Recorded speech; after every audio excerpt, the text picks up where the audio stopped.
Amados irmãos, família fraternária, que a paz do Divino Cordeiro de Deus permaneça em nossos corações e que esta paz possa ser estendida a toda a humanidade, aos nossos irmãos em todos os recantos deste planeta escola.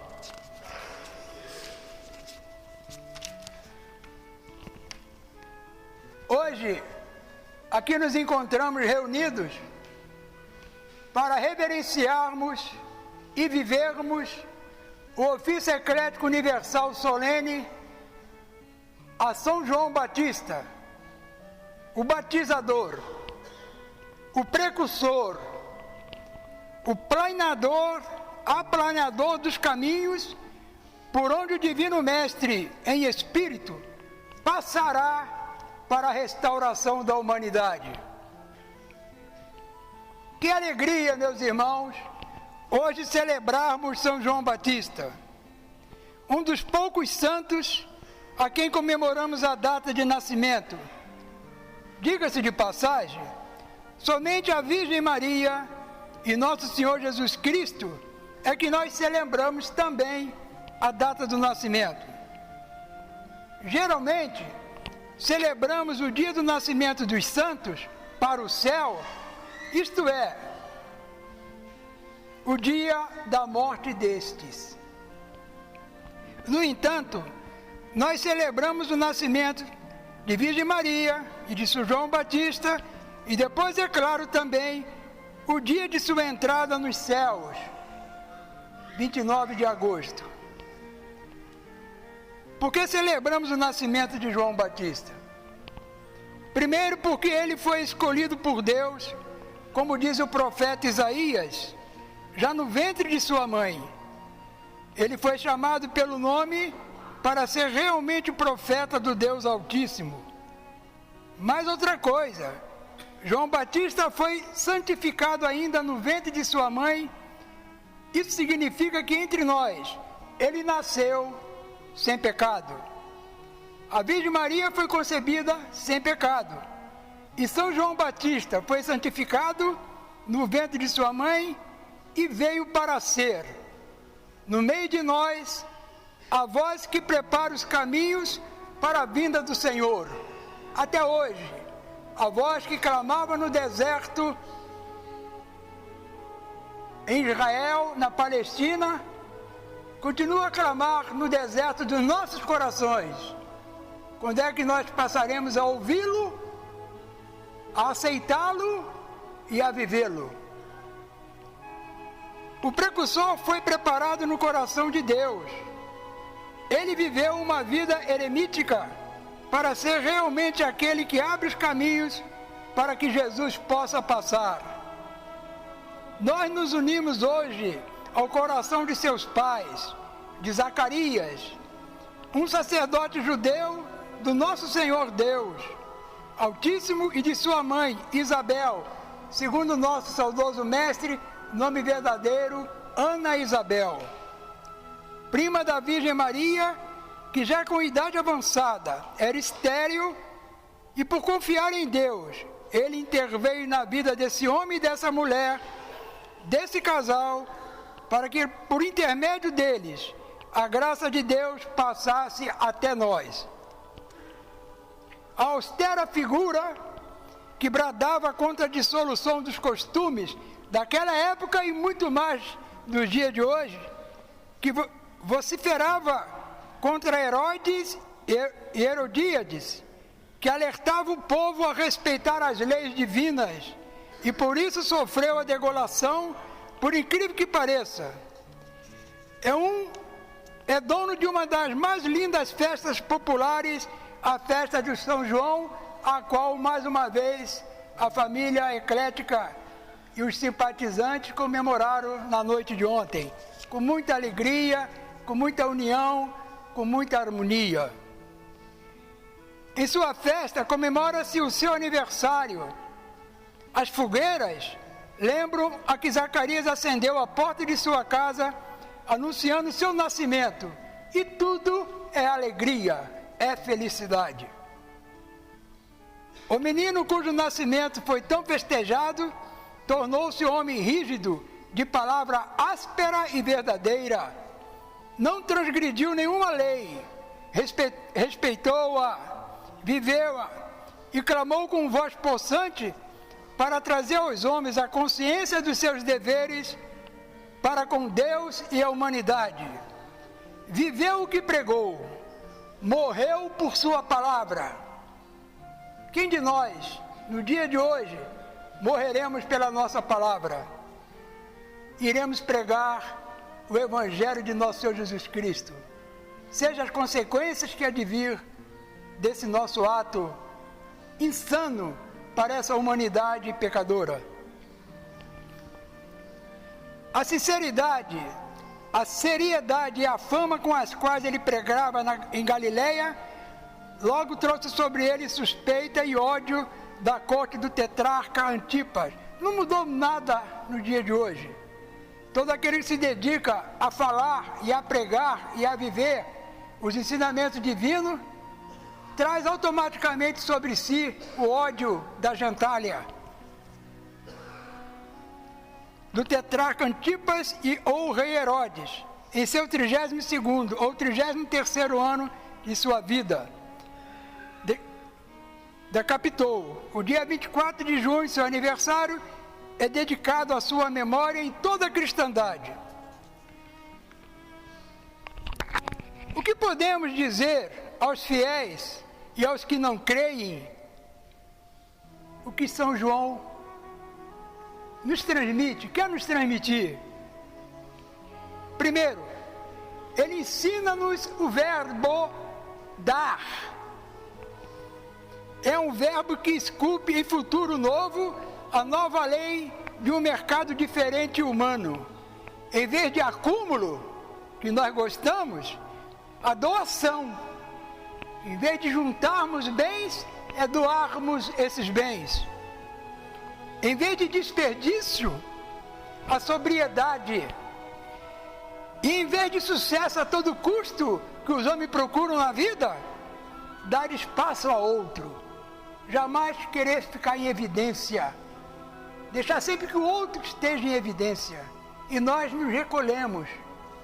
Como diz o nosso mestre, o obreiro eclético deve ser sempre o último da fila. Ele jamais se apresenta como tal.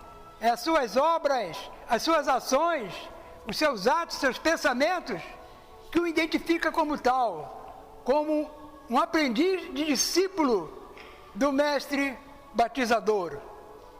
A ele rendemos essa gratidão, rendemos essa oportunidade, uma vez mais oferecida aos nossos espíritos, ainda pecadores, mas pecadores conscientes, pecadores desejosos de se corrigirem, não de corrigir aos outros, mas que querem corrigir a si próprio, para cada dia, a cada passo, nos aproximarmos cada vez mais do nosso mestre batizador e ele nos levar às mansões das bem-aventuranças, onde habita nosso Senhor Jesus Cristo e os Espíritos eleitos.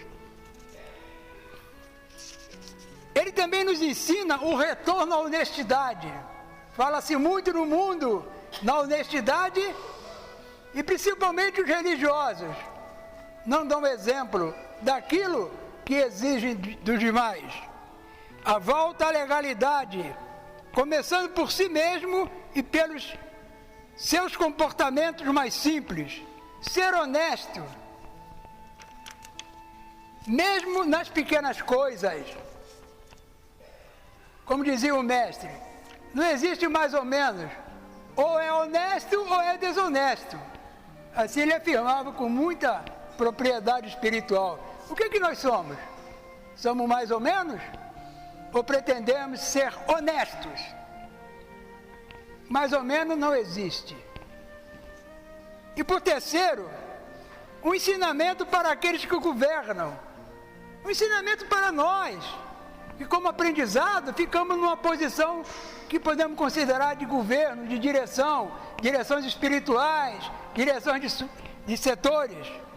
Diz São João Batista a nós governantes, ou a nós diretores, não maltratar e não extorquir nada de ninguém.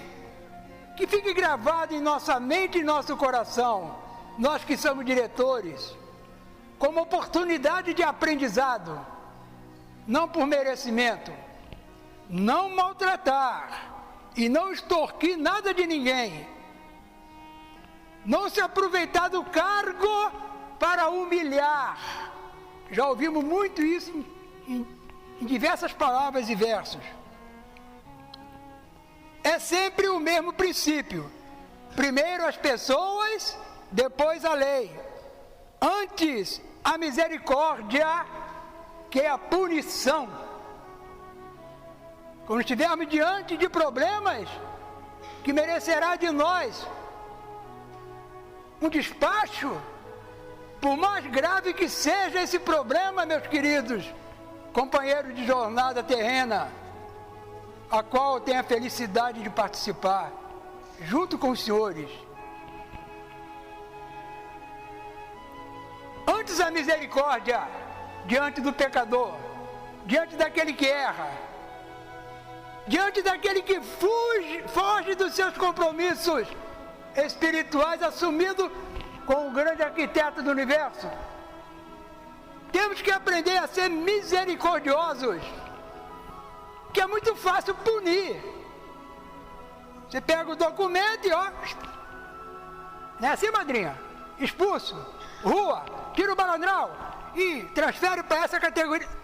Vamos aprender a ser misericordiosos para que Deus, o sublime arquiteto do universo, Jesus e nosso mestre, tenha misericórdia por nós, pelos nossos erros, ou nós não erramos, porque estamos em cargo de direção, somos superiores a quê? E quando for preciso, não houver jeito, tivermos que punir, devemos fazê-lo com humanidade, devemos fazê-lo com amor, chorando por dentro, como fazia o nosso mestre, mas nos advertindo e nos punindo, porque a lei tem que ser cumprida. Não fomos nós que a fizemos, nós estamos aprendendo dela para aplicarmos, primeiro em nós, e jamais aplicar essa lei nos outros, porque aquele que aplica a lei em si, ele tem autoridade espiritual para fazer aos outros, e está amparado pela justiça divina. Ele não fere essa justiça divina. O que adianta nós aproveitarmos do nosso cargo e punir, perseguir, maltratar, expulsar?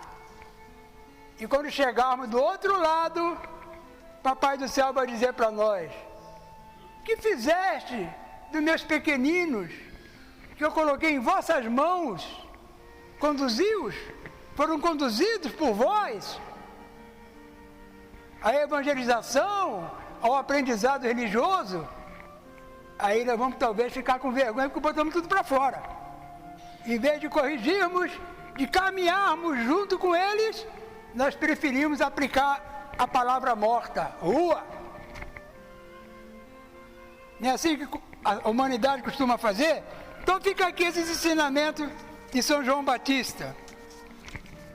É isso, meus companheiros. Falar mais desse mestre é impossível, porque tudo já foi dito, tudo já foi falado, tudo já nos foi mostrado.